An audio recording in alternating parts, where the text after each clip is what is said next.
Okay, good morning, everybody. It is Friday. It is. There. Today, it's going to be a part one of two. It's got a lot of commentary, a lot to read, so I broke it up a little bit for us. We're limited to so many minutes, so Yeah. it won't post. Right.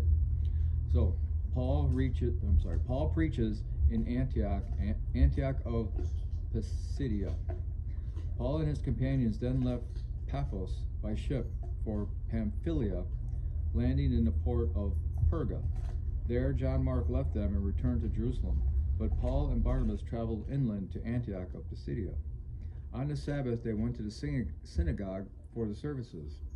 After the usual readings from the book of Moses and the prophets, those in charge of the service sent them this message: "Brother, if you have any word of encouragement for the people, come and give it." So Paul stood, lifted his hands to quiet them, and started speaking. "Men of Israel," he said, "and you God-fearing Gentiles, listen to me. The God of this nation of Israel chose our ancestors and made them multiply and grow strong during their stay in Egypt. Then, with a powerful arm, he led them out of their slavery. He put up with them through 40 years of wandering in the wilderness.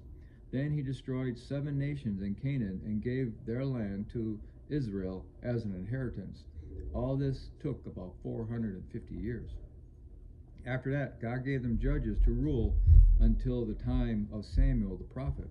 Then the people begged for a king, and God gave them Saul, son of Kish, a man of the tribe of Benjamin, who reigned for 40 years. But God removed Saul and replaced him with David, a man about whom God said, 'I have found David, son of Jesse, a man after my own heart, and he will do everything I want him to do.'" Well, let's see. Yeah, we're still going to have to divide it. Okay, so now the commentary for this part. No reason was given why John Mark left Paul and Barnabas. Some suggestions are: 1, he was homesick; 2, he resented the change in leadership from Barnabas, his cousin, to Paul; 3, he became ill, an illness that may have affected all of them. See Galatians chapter 4, verse 13. 4, he was unable to withstand the rigors and dangers of the missionary journey. 5, he may have planned to go only that far, but had not communicated this to Paul and Barnabas. Paul implicitly accused John Mark of lacking courage and commitment, refusing to take him along on another journey. Find that Acts chapter 15, verse 37 and 38.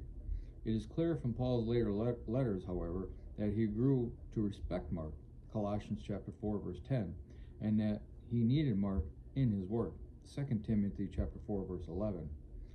Antioch of Pisidia was a different city from Antioch of Syria, where there was already a flourishing church, Acts chapter 11, verse 26.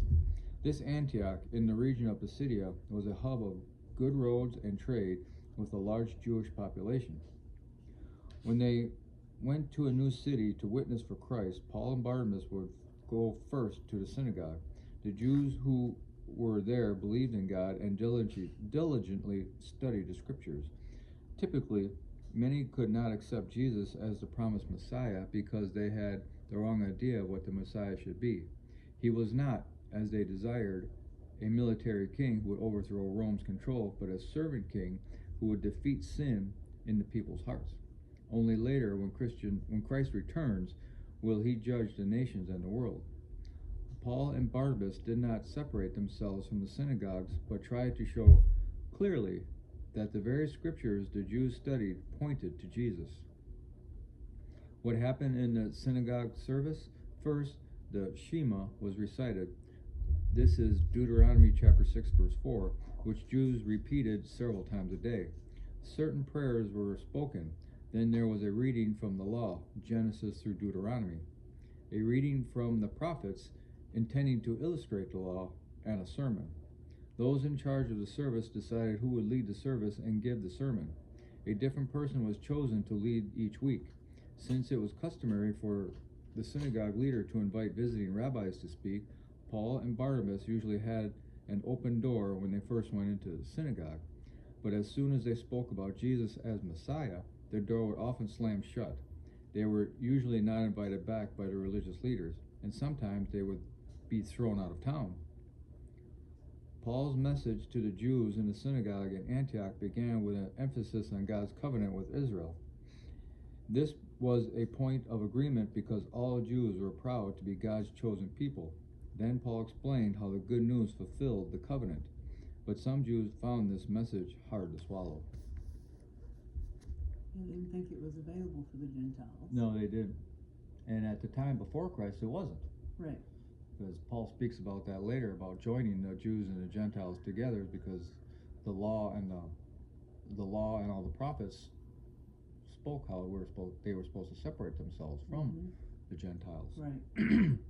But Christ he explains that Christ is the joining factor between us and them.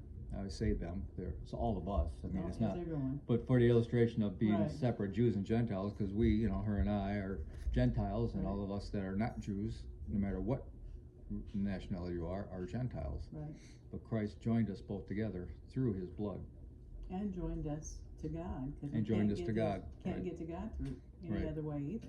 Right, so instead of being two separate peoples, Right. now we're all one body, One family. one family in Christ. Right. So, yeah, he was trying, and that's why Jesus did it too. He went to the Jews first, and then to the Gentiles. And Paul explains that later, that the covenants and the promises were first to the Jews, then to the Gentiles. Not that the Jews are excluded in any way, shape, form, or fashion. But they have to do it through Christ, not through the rituals that they Right. had. Exactly. Developed. They still have the same opportunities Right. to come to Christ as everybody else does. Right. Okay. Hope everybody has a glorious day, and we'll talk to you later.